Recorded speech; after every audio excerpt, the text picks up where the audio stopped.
সবাইকে নমস্কার ও আদাব। আশা করি সবাই ভালো আছেন। আজকে আমরা এসেছি একটা প্রত্যন্ত অঞ্চলে একটা ব্রয়লারের ফার্মে। আমরা মূলত এখানে আসার কারণ যারা বিগিনার ব্রয়লার ফার্মিং এর জন্য তাদের কিছু অ্যাডভাইস দেওয়ার জন্য। তো আমরা এই চাচার কাছ থেকে আজকে তিনি যে এই খামারটা করেন, পরিচালনা করেন বা কতগুলো বাচ্চা উৎপাদন করেন মাসে সেগুলোই তার কাছে বিস্তারিত জানবো। তো চাচা আদাব, আদাব। ভালো আছেন? আলহামদুলিল্লাহ ভালো আছি। এখানে মোট কতগুলো বাচ্চা আছে? ১,০০০।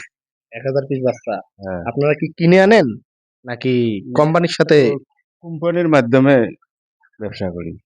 ও, তো এইখানে টিকে কি রকম, মানে বছর ১,০০০ বাচ্চা আনলে কি রকম টিকবে?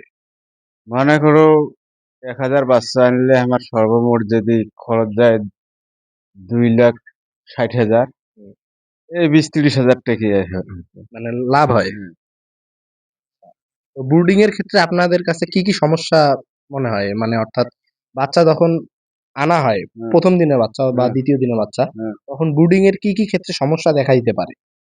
ব্রুডিং এর সমস্যা হলে ১ নম্বরে মানে ব্রুডিংটা যদি ভালো না হয় আমার দিক দিয়ে তাহলে সমস্যা হবে।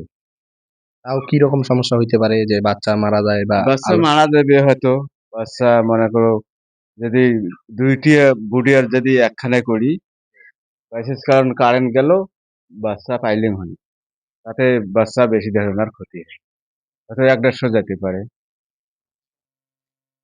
প্রথমে তাছাড়া তাছাড়া কোনো মানে ওইখান হাতে যদি ক্লিয়ার হয়ে আসে, আমার এখানে বাচ্চা নষ্ট কম হয়। বুঝতে পারছি।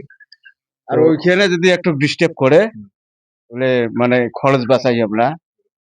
১,০০০ বাচ্চাতে যদি একটু আমরা খরচ বাঁচাই তা কিছুতে বাঁচাইবে।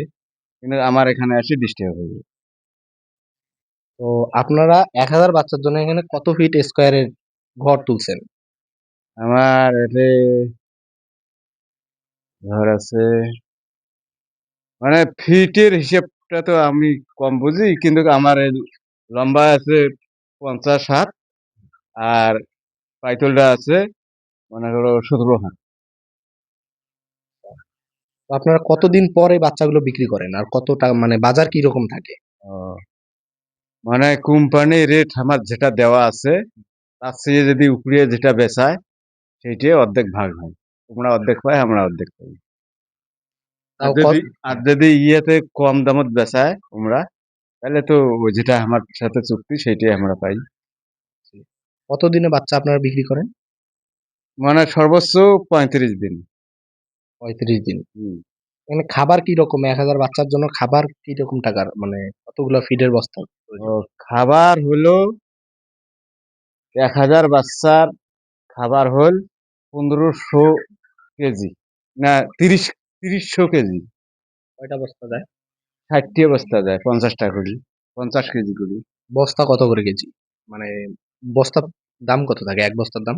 এক বস্তার দাম ধরে কোম্পানি ধরে মনে করো ৩৩০০, আর আমরা যার কাছে নেই ডিলার, তাই আমারটা ১০০ টাকা করে লাভ। তো বন্ধুরা, এতটুকুই তার কাছে জানার ছিল। তো এই ভিডিও দেখে যারা নতুনরা উপকৃত হবেন তাদের জন্য অনেক শুভকামনা, এবং যারা নতুন উদ্যোক্তা হবেন তাদের জন্য শুভকামনা। সবাইকে ধন্যবাদ আমাদের পাশে থাকার জন্য। দেখা হবে অন্য কোনো ভিডিওতে। চাচা, আশা করি সবাই ভালো আছেন। এই ভিডিওটা তাদের জন্য যারা নতুন উদ্যোক্তা হতে চায়, ফার্মিং সেক্টরে নিজেকে নতুনভাবে রাঙাতে চায়, এবং যারা নতুন, অর্থাৎ যারা প্রথম বিগিনার লেভেল থেকে উঠে আসতে চায়, এই ভিডিওগুলো শুধু তাদের জন্যই তৈরি করা হয়। নতুন উদ্যোক্তাদের আমরা আগে থেকেই স্বাগতম জানাই, যেন তারা নিজেকে আরও এগিয়ে নিয়ে যেতে পারে এবং দেশের এই প্রাণীজ আমিষ সেক্টরকে আরও এগিয়ে নিয়ে যেতে পারে, এবং আরও ১০ জনের কর্মসংস্থানের ব্যবস্থা হয়। তো এই ভিডিওটা যারা উপকৃত হবেন তাদেরকে নতুন সেক্টরে স্বাগতম।